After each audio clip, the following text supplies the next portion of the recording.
Silakan Pak Ya, bagaimana Sam mungkin Febri. Pak Sam ya bisa mengawali bagaimana untuk merincikan serapan APBN ini yang sudah terserap sejauh ini hingga masa batas waktu akhir anggaran ya 2021, Pak Sam. Betul, terima kasih Pak Dedi atas kesempatan yang diberikan kepada kami dari KPPN Lok Sumawe. Nah, kita ada memiliki 102 satuan kerja yang kita layani di 3 daerah tersebut.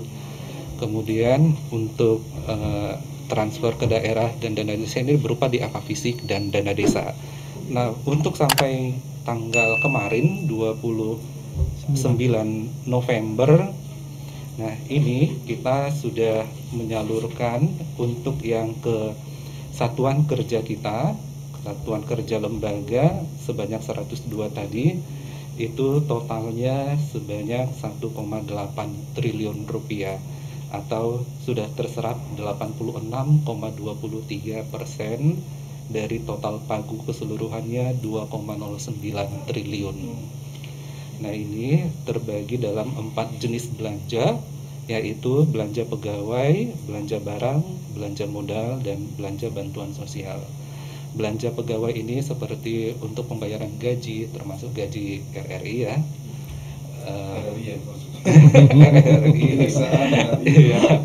RRI dan KPPN juga ada di sini, ada juga kantor imigrasi, pengadilan, kemudian pertanahan, kejaksaan dan sebagainya.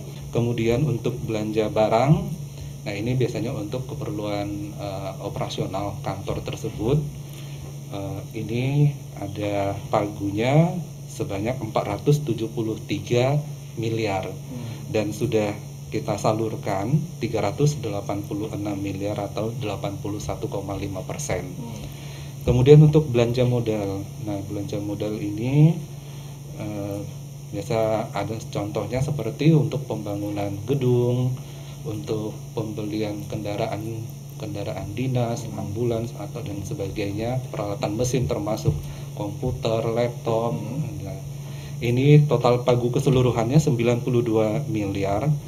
Kemudian sudah terrealisasi 55,04 miliar atau 59,78%. Nah, ini memang sangat kecil ya, sampai posisi 29 November. Ini terendah ya dari jenis belanja lainnya. Yang terakhir itu adalah belanja bantuan sosial. Ya, ini kebetulan di kita ini hanya ada satu satuan kerja yang memiliki jenis belanja bantuan sosial ini, yaitu untuk IAIN, IAIN Lok Sumawe. Nah, kampus Pak ya? Betul. Iya, ini kalau tidak salah untuk bantuan beasiswa untuk mahasiswanya. Nah, ini ada total pagunya ada 6 miliar dan sudah tersalurkan 4,37 miliar atau 72,27%. Nah, itulah untuk yang ke satuan kerja kementerian lembaga tadi. Nah, untuk DAK fisik dan dana desanya, nah total pagunya ada 1,47 triliun. Nah, sudah tersalurkan 1,28 triliun atau 87,54%. Nah, kalau kita rinci untuk yang TKDD ini, DAK fisiknya itu secara total ini masih di angka 68,79% penyalurannya. Dari pagu 325 miliar sudah tersalurkan 224 miliar, sedangkan dana desa ini dari pagu 1,14 triliun tersalurkan 1,06 triliun atau 92,89%. Jadi kalau dana desa memang sudah tinggal sedikit lagi.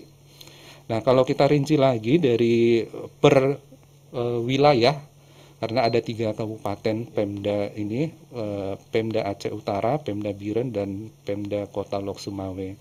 Nah, untuk Aceh Utara sendiri, untuk DAK fisiknya sudah terrealisasi 81,36%, dari pagu 133 atau terrealisasi 108 miliar. Sedangkan dana desanya ini yang paling tinggi di Aceh Utara jumlah desanya ya, sebanyak 852 desa dengan pagu 626 6 miliar, terrealisasi 549 miliar atau 87,69%. Sedangkan di Biren, di angka fisiknya ini paling rendah di antara dua yang lainnya. Dari pagu 151 miliar sudah terrealisasi 83 miliar atau 55%. Sedangkan dana desanya 455 pagunya terrealisasi 453 atau 99,64%. Jadi tertinggi di dana desa itu di Biren. Untuk Lok Sumawe ini dia di tengah-tengah semuanya, baik di angka fisik dana desanya dia peringkat 2. Untuk di angka fisik 40,6 total pagunya terrealisasi 78,61% atau 31,97 miliar. Sedangkan di dana desanya 95,82% dari pagu 61,98 miliar terrealisasi 59,39 miliar. Nah, inilah rincian untuk penyaluran APBN atau serapan kita sampai dengan 29 November.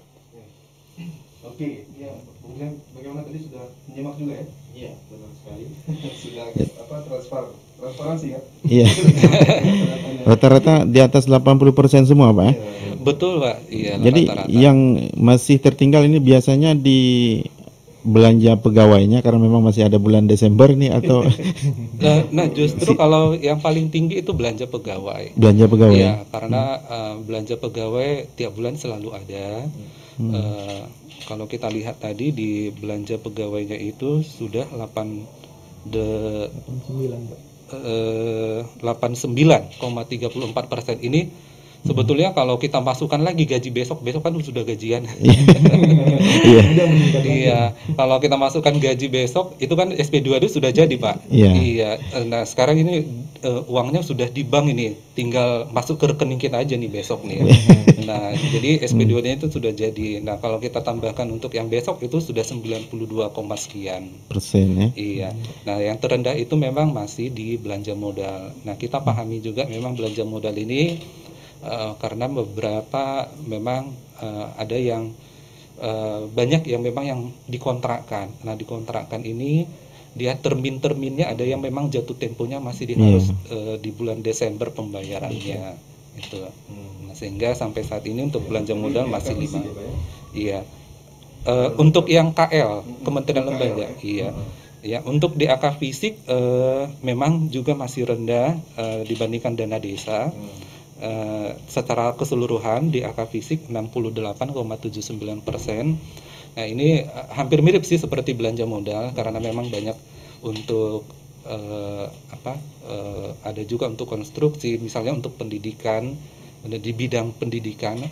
Kalau di angka fisik ini ada bidang pendidikan, ada bidang kesehatan, ada sanitasi, ada air minum. Nah, ini memang banyak untuk sarana prasarana ya, Pak. Jadi memang pekerjaannya masih ada tahapannya yang belum, yaitu di tahap 3 ya. Penyalurannya itu tiga tahap untuk di angka fisik ini. Kalau tahap 1, tahap 2 ini sudah tuntas semua. Untuk tahap 3 sebagian ada yang sudah selesai, namun ada beberapa sub bidang atau bidang lagi yang masih kita tunggu realisasinya karena memang ada yang masih on progress, jadi masih menunggu. Dan ini terakhir nanti di bulan Desember, tanggal 15 Desember pengajuannya KPP. Apa namanya? On progress ya? Betul. Bukan on proses. Iya. Yang kita khawatirkan kan kalau on proses ya, kalau on progress berarti sudah berjalan. Sudah berjalan. Gitu ya. Iya. Oke. Kemudian kita ke ini ya. Iya, Pak Safril. Iya, Pak ini. Yang satunya lagi ya, karena pendengar kami juga selain Pak Sam Febri, Kepala KPPN juga hadir di sini. Ada Pak Sapril Wantomanik, Ya, beliau karena saya merupakan akrab dengan nama beliau nih, Pak Sapril ya. Pak Sapril Wantomanik. Ini beliau pembina teknis perbendaharaan negara ya, atau disingkat dengan PTPN. Mungkin kami kita juga akan mendengarkan ya, Bung Zen ya. Bagaimana pernyataan dari Pak Sapril ini terkait dengan apa yang sudah disampaikan oleh Pak Sam Febri barusan.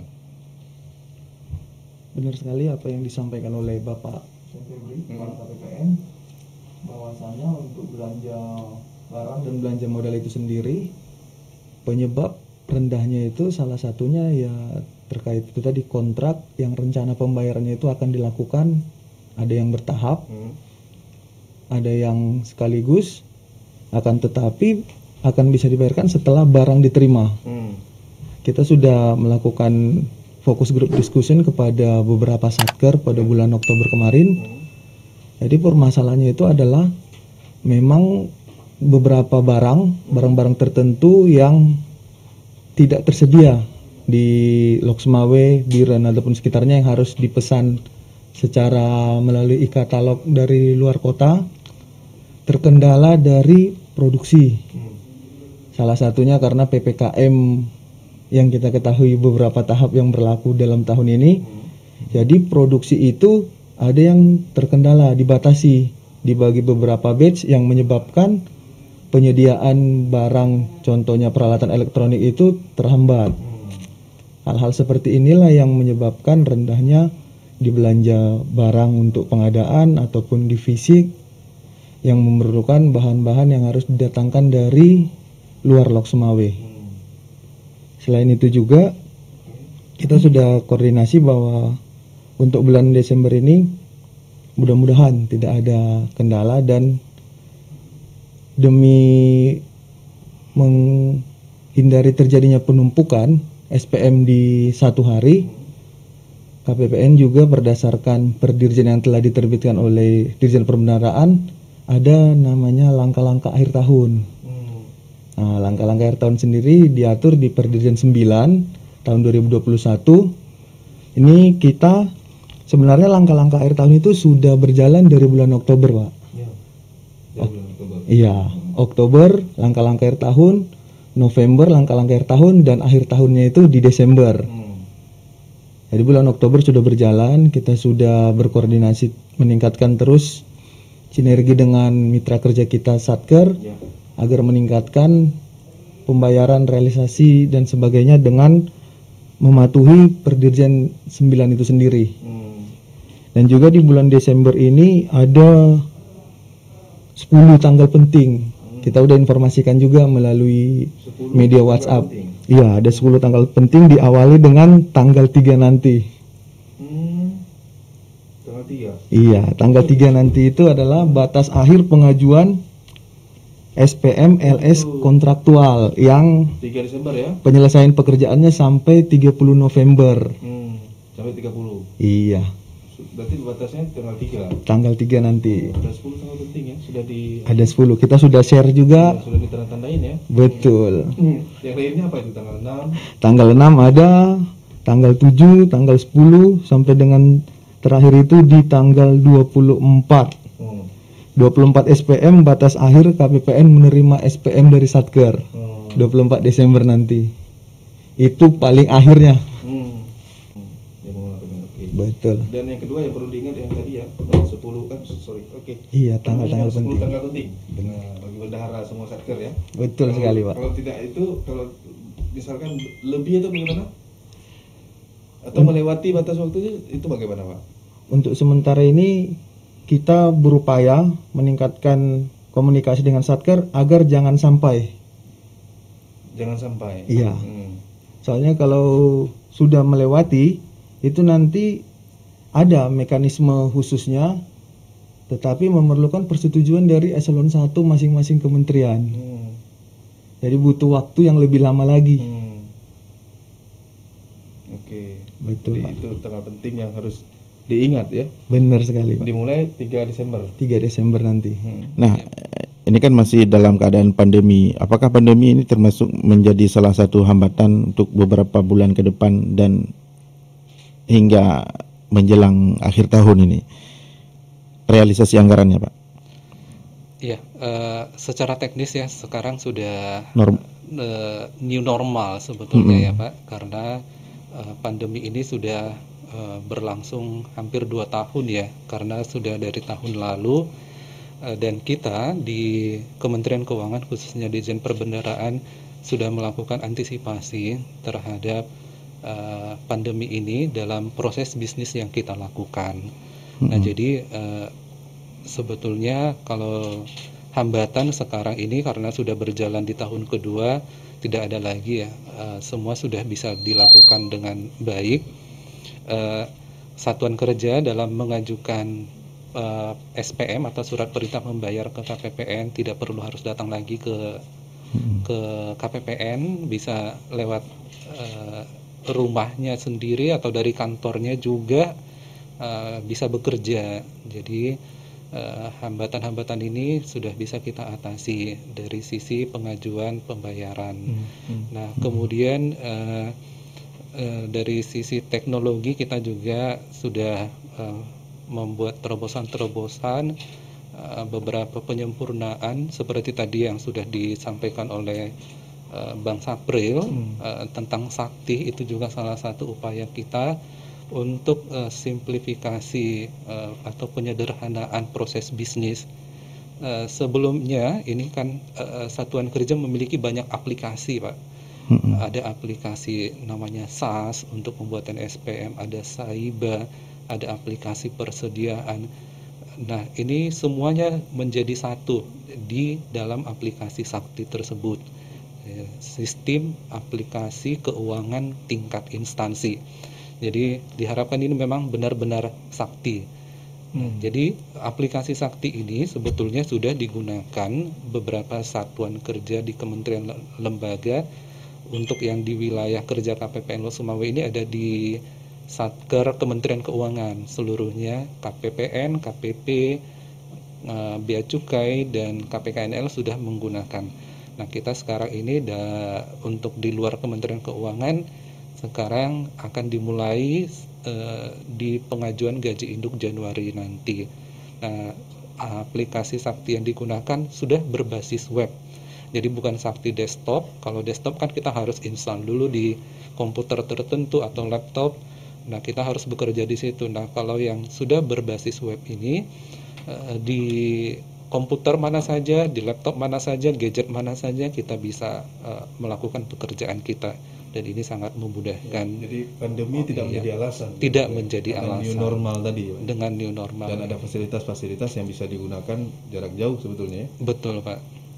Dan kita juga kalau ada konsultasi tidak harus datang, bisa Zoom juga. Kita bisa lakukan seperti itu Pak.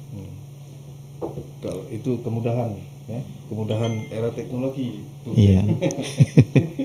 Di era digitalisasi. Jadi memang pandemi ini sebenarnya mengajarkan kita menuju ke dunia baru sebetulnya. Betul Pak. Iya, kita harus bertransformasi Pak. Transformasi ya. Nah, ini kan anggaran-anggaran yang mungkin dari KPPN sendiri ada yang terkait dengan PEN, istilahnya pemulihan ekonomi nasional, atau memang itu beda Pak?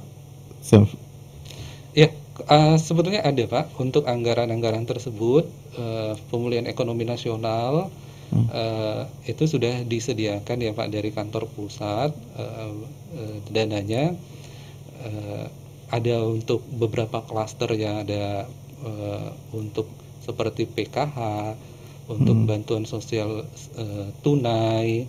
Nah, itu bagian dari pemulihan ekonomi nasional juga. Itu apa serapannya? Nah, kebetulan memang untuk penyalurannya memang tidak dari KPPN, iya. Cuma dari Kementerian Desa. Dari Kementerian Keuangan seluruhnya sudah menyediakan untuk itu, Pak.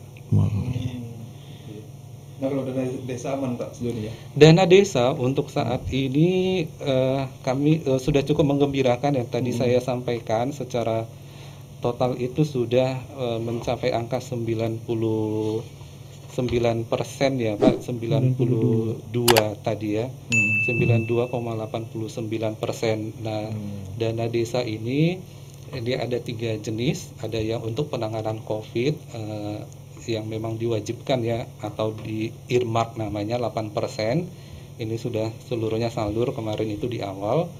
Kemudian yang kedua adalah untuk bantuan langsung tunai. Bantuan langsung tunai ini jumlahnya 300.000 per keluarga penerima manfaat per bulan yang dibayarkan selama 12 bulan, 12 kali ya, dari bulan pertama sampai dengan bulan ke-12. Kemudian ada yang di luar BLT atau dana desa reguler yang penyalurannya secara bertahap, ada tahap 1, tahap 2 dan tahap 3. Nah, kita sebetulnya untuk yang BLT ini sudah di atas 90% ya Pak. Jadi yang masih banyak itu sebetulnya yang non BLT-nya. Yang non BLT-nya ini memang ada, kembali lagi itu masih dalam on progress, tetapi ada beberapa desa yang memang sudah memenuhi persyaratan untuk tahap 3, nah, itu sudah kita bayarkan. Jadi ada beberapa desa lagi yang kita masih memberikan kesempatan bagi mereka untuk menyampaikan dokumen-dokumen persyaratannya, dan ini batas waktu penyampaian dokumen persyaratan ke KPPN tanggal 20 Desember 2021. Nah, di situ sudah harus selesai. Baik, nah kalau Pak Satrio gimana nih Pak? Tadi kalau bendahara, ya kan teknisnya ada di Bang Sapri sebetulnya ya. Betul. Konsultasi para bendahara itu dari 3 satker ya. 3 kabupaten. Dari 3 kabupaten. Betul, Pak. 100 berapa tadi? 102 satker ya. Ada kendala sejauh ini Pak? Sejauh ini semua berjalan lancar Pak. Paling yang hanya terkait aplikasi Sakti ini tadi, karena sesuatu yang baru, mungkin si Satker masih perlu pengenalan lagi, yaitu sekarang tahapannya mereka ya end user training sudah kita laksanakan, pelatihan untuk pengguna masing-masing aplikasi Sakti sudah dilaksanakan. Nanti untuk persiapan pengajuan gaji Januari 2022 kita akan memfasilitasi satker-satker yang mengajukan. Kalau kita nanti panggil seluruhnya, karena kondisi ruangan KPPN juga yang terbatas, kita akan membuka yang namanya pelatihan by demand. Artinya satker mengajukan permohonan terlebih dahulu, menyampaikan konsultasi permasalahannya di mana. Nanti kita akan data, kita rekap, kita kumpulkan di satu waktu. Nanti kita akan lakukan pendampingan di sana untuk proses pembuatan gaji Januarinya. Karena agak ribet Pak. Gimana? Aplikasi ini agak ribet atau? Sebenarnya kalau kita sudah terbiasa lebih mudah Pak. Lebih mudah. Tapi karena yang namanya hal baru dan kita belum pernah menggunakannya, di sini sebenarnya. Yang susahnya itu adalah peralihan dari sistem lama ke sistem baru. Kalau secara penggunaan aplikasi peralihannya ya, peralihan. Malah lebih mudah Pak. Cuma yang perlu kita perhatikan sesuai per 9, batas akhir pengajuan gaji induk Januari 2022 jatuh di tanggal 10 Desember. Ini yang sebenarnya menjadi PR bagi kami. Kami PTPN itu ada berdua Pak di KPPN.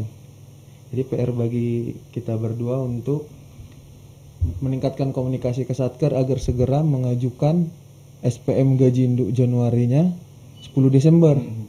Dan harus ke aplikasi itu? Menggunakan aplikasi Sakti. Menggunakan aplikasi Sakti. Betul sekali Pak. Ya, ini kalau misalkan ada bendahara yang gaptek, ini agak susah juga ya. Tapi sudah dilatih ya Pak? Sebenarnya penggunaan aplikasi Sakti itu sendiri untuk tahun 2021 seluruh Satker sudah menggunakan. Tetapi untuk modul penganggaran dan admin saja. Nanti untuk 2022 Satker akan menggunakan Sakti full modul. Ada sekitar 7 modul di aplikasi Sakti. Itu yang tadinya aplikasi sendiri, gitu. Ya sendiri semuanya ya. Benar. Apakah sudah ada pertanyaan atau hanya langsung diinput? Bagaimana sih ininya? Untuk penggunaan aplikasi Sakti, dia itu sebenarnya kalau yang sekarang existing, tiap-tiap aplikasi itu ada yang dipegang operator yang terpisah-pisah. Nanti aplikasi Sakti juga seperti itu. Operator yang tadinya megang misalkan modul komitmen terkait pendataan supplier, kontrak, dia akan tetap menggunakan aplikasi Sakti dengan level user yang khusus untuk pengelolaan suppliernya seperti itu. Nanti operator yang menggunakan pembuatan SPM akan login ke aplikasi Sakti dengan usernya sendiri juga. Jadi ada pembagian level-level user dalam aplikasi Sakti ini. Oh, jadi apa yang mau diajukan dimasukkan Betul. nanti di apa?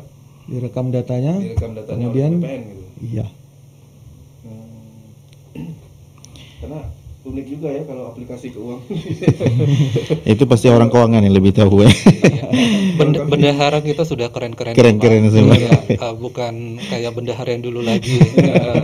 Sekarang mereka sudah melek teknologi, Pak. Benar. Bendahara digital, Pak. Udah mengikuti kemajuan zaman. Kemajuan zaman. Ya, baik, saya mau ke Pak Sam Febri kembali ini. Ini di sisa waktu mungkin untuk tahun 2021 ini, Pak Sepri melihatnya seperti apa nih? Apakah ini bisa tercapai sesuai dengan ajuan anggaran di tahun ini? Silakan, Pak. Iya. Baik, terima kasih Pak. Pertanyaannya bagus. Kalau kita lihat data histori dari dua tahun belakang itu selalu saya lihat angka serapan kita itu di 98% secara total ya Pak. Secara total. Iya, dan tahun ini kita sudah ditargetkan dari pemerintah pusat serapan anggaran hingga akhir tahun minimal 90%. Nah, ini tadi yang sudah saya sampaikan bahwa sampai dengan 29 November untuk yang KL sendiri sudah 86%. Nah, kalau untuk mencapai target 90 sekitar 4% lagi ya Pak. Iya. Kita optimis sih Pak bisa tercapai target tersebut. Nah, yang menjadi pertanyaan sebetulnya banyak yang menanya kenapa sih harus yang ditekankan penyerapan gitu. Iya. Memang kalau banyak duit habis makin bagus gitu. Kan banyak duit diceleng. Iya. Nah, duit disimpan gitu. Iya, betul. Nah, ini jadi sejalan dengan apa ya? Selain dari kondisi perekonomian kita yang sekarang masih mengalami kontraksi ya dengan adanya pandemi ini, maka APBN ini menjadi instrumen utama untuk mendorong pertumbuhan ekonomi. Kita tahu kalau rumus PDB itu ya Pak, ini kalau belajar makroekonomi tahu nih, ya kan? Y sama dengan C plus G plus I plus X kurang M atau net ekspor. Nah, sekarang dari 4 komponen tersebut kan di G-nya government spending yang bisa diharapkan karena di konsumsi rumah tangga itu kan mengalami penurunan, investasi juga, net ekspor juga. Artinya ini kan uang rakyat ya. Betul. Jadi uang rakyat itu harus terserap. Boleh Artinya simpan. dia harus mengalir di masyarakat supaya bisa mendorong roda perekonomian. Nah, selain itu juga secara ini ya matematikanya kalau semakin banyak terserap, otomatis outputnya juga akan semakin tercapai, semakin banyak. Kalau duitnya hanya tersimpan saja di kas negara, tidak mengalir ke masyarakat, apa yang dikerjakan oleh satuan kerja tersebut kan tidak ada. Nah, tentu dengan adanya uang yang terserap berarti ada capaian outputnya, itu Pak. Iya. Terus Pak, kalau Pak Sam gitu atau Pak Sapir juga nanti bisa menambahkan, bagaimana dengan belanja modal misalkan yang nilainya sampai 150 juta dan menggunakan SPK, surat perintah kerja. Batas pembayarannya sampai tanggal berapa? Ya, mungkin boleh Pak Sapir. Pak Sapir boleh. Jadi terkait pembayaran yang atas dasar SPK dengan nilai sampai dengan 150 juta, yang pertama kali yang perlu kita identifikasi Belanja modal, ya? Untuk belanja modalnya, yang kita identifikasi pertama kali adalah kapan BAST atas kontrak tersebut. BAST itu apa Pak? Berita acara serah terima. Oh. Artinya kapan pekerjaan selesai dan diterbitkan BAST dari si penyedia barang jasa ke si PPK di Satker. Nah, Jadi setelah diidentifikasi BAST-nya, baru kita bisa bandingkan ke tanggal-tanggal penting tadi. Misalkan BAST-nya jatuh di 30 November hari ini. Kalau kita lihat tanggal pentingnya, untuk SPMLS kontraktual yang BAST-nya tanggal 16 sampai 30 November, itu paling lambat diajukan 3 Desember. 3 Desember ini, Pak? 3 Desember Yang nanti. tanggal? Yang BAST-nya sampai dengan 30 November. BAST tadi apa? Berita acara serah terima. Berita acara serah terima. Oke. Betul. Karena ini apa namanya, ada pertanyaan tadi titipan ke saya, makanya saya tanya. Iya. Jadi yang perlu kita Soal belanja identifikasi modal. pertama, kapan BAST diterbitkan. Kalau misalkan BAST-nya berarti. betul. Yang jadi patokan kita, acuan kita untuk menentukan dia masuk ke klaster yang mana adalah tanggal diterbitkannya berita acara serah terima ataupun BAST itu. Kalau misalkan, misal saja nih, Oleh misal tanggalnya misalkan gimana tuh? Kita sebut saja tanggal berapa ya? boleh, mau tanggal berapa nih? Lakukan simulasi. Tergantung akumulasinya ya. Oke. Baik. Bung Zan ada lagi pertanyaan? Sudah berapa menit lagi ini kita? Mungkin 3 menit lagi mungkin 3 menit ke lagi ya. Pak Oke. Sefri ini Tunggu mungkin. waktu, Pak. Iya, Ini optimis anggaran tahun ini penyerapannya insya Allah full ya, mudah-mudahan bisa tercapai. bisa tercapai. Nah untuk di tahun ke depan ini mungkin ada informasi yang terkait dengan anggaran yang